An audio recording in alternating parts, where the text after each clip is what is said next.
Saris December 21 Samantha గారిచే గొప్ప ప్రారంభం. ప్రతి 10,000 రూపాయల కొనుగోలుపై ఒక గోల్డ్ కాయిన్ ఉచితం. నేను చెప్పింది ఏంటి, నువ్వు చేస్తున్నట్టు? నేనేం చేశాను? అసలు ఈ ఇంట్లో నువ్వెవరివి? పని మనిషిని. పని మనిషివే కాదు, మా అల్లుడికి పనికొచ్చే మనిషివి. ఈ వంట పనులు టెంపరీ. టాలెంట్ మొత్తం ఒకసారి చూపించేస్తే భయపడిపోతారేమోనని ఇన్స్టాల్మెంట్స్ లో ప్రొసీడ్ అవుతున్నా. నువ్వు ఇలా ఇన్స్టాల్మెంట్ మీద ప్రొసీడ్ అవ్వు, ఈ లోపానికి 60-70 వచ్చేస్తాయి. నువ్వు ఈ మిక్సీ పనులు ఆపేసి ఆ పనులు మొదలెట్టు. అదిగో కార్ సౌండ్ వచ్చింది, అల్లుడు గారు వచ్చేట్టున్నారు. నువ్వు ముందు పనులు వెళ్ళిపో.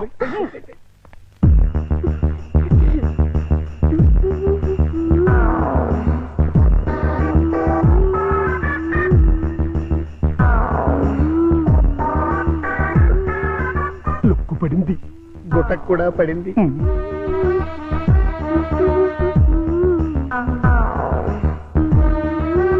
వాతావరణంలో మార్పు వచ్చింది, పెనుగాళ్ళు కూడా వేస్తున్నాయి.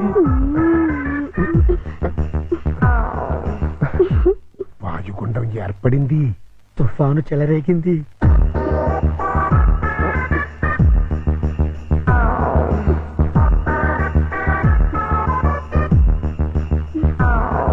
ఇదిగో మాధురి దీక్షిత్,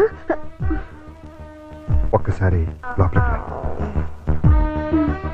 తుఫాను తీరాన్ని తాకేసింది. ఇంకా వరదలే వరదలు. ఏంటి, ఎక్కడికి వెళ్తున్నారు? ఇమాజినేషన్ లోకి. అయితే నేను వస్తా, ఇద్దరం కలిసి వెళ్దాం. ఒకసారి కలిసి వస్తా. అంతే, పద పద. చి చి చి చి చి చి. మాధురి, వర్షం తగ్గిందా? వరదలు తగ్గాయా? వరద లేదు, బురద లేదు. అదేంటి? మాడాకన్నా 3 తెప్పించొచ్చు కానీ మీ అల్లుడి గారికి మాత్రం 3 తెప్పించలేవు. ఆయన నేనే కాదు, డాక్టర్ సమరం గారు కూడా బాగు చేయలేరు. అంటే లోపల ఏం జరగలేదా? చాలా జరిగింది. ఏం జరిగింది? నా ఫిగర్ చూసారు, లోపలికి పిలిచారు. అంతవరకు మేము ఫాలో అయ్యాం. ఆ తర్వాత ఏం జరిగింది? దగ్గరికి రమ్మన్నారు, వెళ్ళాను. తర్వాత షర్ట్ పైకెత్తారు, నెక్స్ట్ లుంగి లూజ్ చేశారు. తర్వాత లోపల నుంచి మొలతాడు తీశారు. మొదటి తిట్టి అవును, మొలతాడు తిరిగేందుకు దానికున్న పిన్నీస్ తీసి నా చేతిలో పెట్టి బయట జారిపోతుంది పెట్టుకో అన్నారు. ఈ టాలెంట్ ఇంకెవరికైనా చూపించుంటే ఈ పాటికి ఇల్లాలనే నెల తప్పేదాన్ని. వస్తా. ఇదిగో మాధురి, మాధురి, మాధురి, ఇదేంట్రా కదెట్ట అడ్డం తిరిగింది? అర్థమైన పనులు చేస్తే ఇలాగే అర్థం జరుగుతుంది. ఇలాంటి పనులు చేయడానికి మీకు సిగ్గు లేదు? లేదు, నా కూతురు నిన్ను కాదని నీతో తెగదంపులు చేసుకున్న రోజున నా సిగ్గు సొగం చచ్చిపోయింది. కన్న కూతుర్ని కన్న తండ్రిని కాదనుకుని వెళ్ళిపోయిన రోజున నాలో సిగ్గు పూర్తిగా చచ్చిపోయిందయ్యా. అందుకని ఇలా డాఫర్ పనులు చేస్తారా? ఏం చేయమంటావయ్యా? వయసుండి, అందముండి, ఆస్తుండి, అర్హత ఉండి నీ జీవితాన్ని నాశనం చేసుకుంటున్నావు. పెళ్లి చేసుకోమంటే చేసుకోనంటున్నావు. అయిన పెళ్లి చాలు. పెళ్లి అవసరం నీకు లేకపోవచ్చు, కానీ తల్లి అవసరం నా మనవరాలుకుంది. నా కూతురు చేసిన తప్పుకి నువ్వు శిక్ష అనిపిస్తున్నావు, నువ్వు చేసిన తప్పుకి నీ కూతురు శిక్ష అనిపిస్తుంది. నా మాట విని పెళ్లి చేసుకో, దానికి తల్లిని తెచ్చిపెట్టు. ఆ వచ్చే తల్లి దెయ్యం అయితే నీ నీడ పడితే దేవతగా మారుతుంది. దేవతగా మారేనా? నీ కూతురు వెళ్ళిపోయింది. ఛీ! అది అసలు ఆడదే కాదు. మరో ఆడది నా బిడ్డకి తల్లి కాలేదు. ప్రతి ఆడది నా కూతురులా ఉండదయ్యా. చూడండి, నా మీద మీకు ప్రేమ ఉంటే ఇంకెప్పుడు ఇలాంటి పని పిల్లలు తీసుకొచ్చి పనికి మాలి పనులు చేయకండి. అది కాదు బాబు. బాబు, ఏమండి, దీన్ని బట్టి మీకు ఏమర్థమైంది? ఇతని జన్మలో మళ్ళీ పెళ్లి చేసుకోడని. అదే మరి మిడిల్ డ్రాప్ అంటే. ఏంట్రా నీ గొడవ? అల్లుడు గారు వెళ్లే ముందు ఒక డైలాగ్ వేసారు, దాన్ని మీరు క్యాచ్ చేయలేదు. ఏంటది? నా మీద మీకు నిజంగా ప్రేమ ఉంటే ఇలాంటి పని మనుషులు తీసుకొచ్చి పనికి మాలి పనులు చేయకండి అన్నారు. అంటే దాని మీనింగ్ ఏంటి? ఏంటి? సంసార పక్షంగా ఉన్న వాళ్ళని తీసుకొస్తే నేను ఒప్పుకుంటానని ఇండైరెక్ట్ గా చెప్పేశారనమాట. అలాగా? అయితే పద, అల్లుడు లెవెల్కి తగ్గ సంబంధం తీసుకొద్దాం. పద.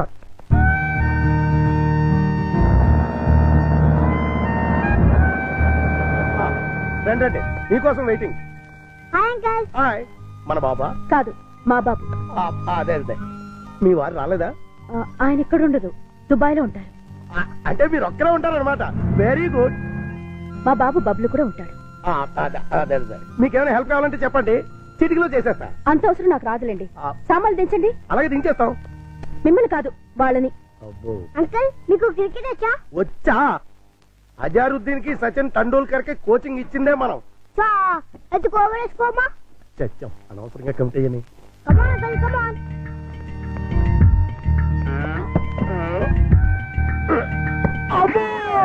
గట్టిగా తగిలిందా అంకల్? అబే, పూల మెత్తగా తగిలింది.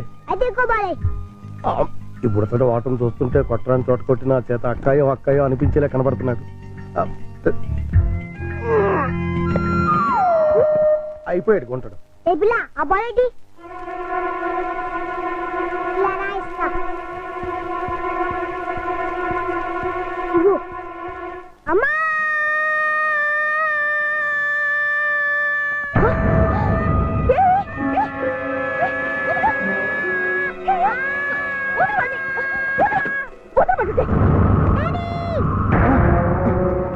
ఏంటమ్మా ఏమైంది? అన్నం తోసేసింది. ఎవతది? ఓహో నువ్వా? ఆహా తమరి కూతురా? మా పాపను ఎందుకు తోసావు? మా బాబుని కొరికినందుకు. కొరికితే తోసేస్తావా? లేకపోతే ముద్దెట్టుకుంటారా? అసలు నేను లోపలికి ఎవరు రానిచ్చారు? ఏయ్, వాచ్మెన్! ఈ అమ్మాయి ఎవరో కాదు, ఆ. ఇప్పుడే మీ ఎదురింట్లో అద్దెకి దిగింది. వాట్? ఎదురిల్లు దీనికి అతికిచ్చారా? నా పర్మిషన్ లేకుండా నాకు చెప్పకుండా దీనికి ఎందుకు ఇచ్చారు? ఇదిగో దానికి దీనికి అంటే మర్యాద దక్కదు. అయినా ఆయన ఇల్లు అద్దెకించుకోవడానికి నీ బోర్డు పర్మిషన్ ఎవరికి కావాలి? మరే అసలు నువ్వు ఇక్కడున్నావని తెలుసుంటే చచ్చిన ఇక్కడికి వచ్చేదాన్ని కాదు. ఇప్పుడు తెలిసిందిగా వెళ్ళ. నువ్వు వెళ్ళమంటే నేను ఎందుకు వెళ్తాను? అయితే ఇక్కడే ఉంటానంటావు. Yes. అయితే జాగ్రత్తగా విను. ఇక మీదట నువ్వు గాని మీ అబ్బాయి గాని నా జోలికి నా పాప జోలికి వచ్చారంటే బ్రతుకు వంకాయ అయిపోతుంది. నాది కూడా సేమ్ డైలాగ్. ఛీ! ఇదిగో ఇలా పట్టుకుని ఇలా ఇలా ఆడాలి. ఏదాడు ఏయ్ పప్పి, బుద్ధి లేకుండా సిగ్గులేని వాళ్ళతో ఆటలేంటి? సిగ్గులేని వాళ్ళు మేం కాదు మీరు. ఏయ్, పావే రాక్షసి. పోరా రాక్షస. ఛీ! రావే పప్పి. రా బబ్లు. మమ్మీ ఆ? డాడీ పా, పా. నువ్వు రావే. హలో, ఇల్లు ఆ. మారిపోతున్నారు. ఓ అయ్యో అయ్యో ఇంటికి నేను బయటికి.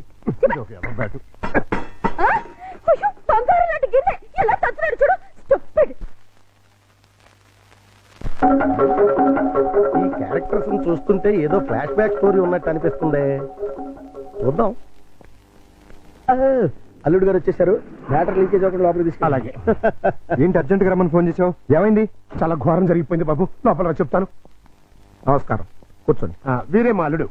ఇప్పటి వరకు ఆయన కల్లుడు, ఇక్కడి నుంచి మీ కల్లుడు. ఆ అమ్మాయిని తీసుకురండి. అలాగే. అమ్మాయి ఏంటి అల్లుడు ఏంటి? నన్ను క్షమించలుడు. పెళ్లి చూపులంటే రావని ఫోన్లో అబద్ధం చెప్పి రప్పించాను. పెళ్లి చూపులా? నీకెన్నిసార్లు చెప్పొద్దు. తిట్టద్దు. మీకంతగా తిట్టాలనుకుంటే సెపరేట్ గా ప్రోగ్రామ్ పెట్టి తిరుగుతాం. రామ్మా, అదేనండి మా అమ్మాయి. కూర్చాలుడు. అమ్మాయికి వంట వరపు బాగా వచ్చు. చదువుకున్న పిల్ల, బుద్ధిమంతురాలు. అన్నిటికీ మించి మన పాపని తన పాపలా చూసుకుంటుంది. మిగిలిన విషయాలని మేము మాట్లాడేసుకున్నాం. నువ్వు అంటే ముహూర్తం పెట్టిచ్చేస్తా. నీ పేరేంటి? శారద. నీ వయసు ఎంత? 16 సంవత్సరాలు. 16 ఏళ్ల వయసులో శ్రీదేవి టైప్ అన్నమాట. నువ్వు నోర్మే. నా వయసు 32 సంవత్సరాలు. నీకంటే 16 ఏళ్ల పెద్దవాడిని. మనిషి సగటు జీవితం 60 ఏళ్ళైతే నీకు 44 వచ్చేసరికి నేను చచ్చిపోతాను. ఆ తర్వాత నువ్వు 16 ఏళ్ళు విడోగా బ్రతకాలి. నాకు పెళ్లి కొత్త కాదు, పెళ్ళాం కొత్త కాదు, శోభనం కొత్త కాదు. పైగా 5 ఏళ్ల కూతురుంది. ఇప్పుడు చెప్పు, నన్ను చేసుకోవడం నీకు ఇష్టమా? దాని ఇష్టమే ఉంది బాబు, మేము ఒప్పుకున్నాగా. నా కట్నం ఎంత ఇద్దాం అనుకుంటున్నారు? డబ్బు బంగారం కలిపి 5 లక్షల దాకా ముట్ట చేద్దాం బాబు. 5 లక్షల కట్నం ఇవ్వగల స్తోమత ఉంది. అమ్మాయికి చక్కటి అందం ఉంది, చదువు ఉంది, మంచి భార్య కాగలే లక్షణం ఉంది. ఇన్ని ఉండి నాలాంటి సెకండ్ హ్యాండ్ వాడికి కట్టబెడతారా? 16 ఏళ్లకి పెళ్లి చేయటం చట్టవిరుద్ధం. అందులోనూ పెళ్ళాం వదిలేసి నన్ను చేసుకోవటం లోక విరుద్ధం. చిన్నప్పటి నుంచి మీ కూతుర్ని ఎంతో ప్రేమగా చూసుంటారు. ఏది కావంటే అది ఇచ్చుంటారు. ఏ లోటు రాకుండా అపురూపంగా చూసుకుని ఉంటారు. ఇన్ని చేసిన వాళ్ళు ఒక్క జీవిత భాగస్వామి విషయంలోనే ఎందుకండి ఇంత దారుణమైన నిర్ణయాలు తీసుకుంటారు? కూతురంటే గుండెల మీద కుంపటని ఫీల్ అయి ఎవడో ఒకడికి ఇచ్చి కట్టబెట్టి బాధ్యతను తీర్చేసుకోవాలనుకునే మీలాంటి తల్లిదండ్రుల వల్లే పెళ్లిళ్ళు పెటాకులై జీవితాలు నాశనం అవుతుంది. అలాంటిదేం లేదల్లుడు. ఈ పెళ్లి అమ్మాయికి ఇష్టమే. ఖచ్చితంగా ఇష్టం ఉండదు. నాలాంటి పెళ్ళైన బిడ్డ తండ్రిని ఏ కన్న పిల్ల కోరుకోదు. ఆడదానికి కూడా ఒక మనసు ఉంటుంది, ఆశ ఉంటుంది, ఆశయం ఉంటుంది. అది అర్థం చేసుకోకుండా భయపెట్టో బలవంతం పెట్టో పెళ్లి చేస్తే నీ కూతురులానే ఈ కూతురు తయారవుతుంది. మీరు నిజంగా అమ్మాయికి కన్న తండ్రి అయితే బాగా ఆలోచించి తనకు నచ్చిన సంబంధం చేయండి. చేత కాకపోతే చెప్పండి, నేను చేస్తాను.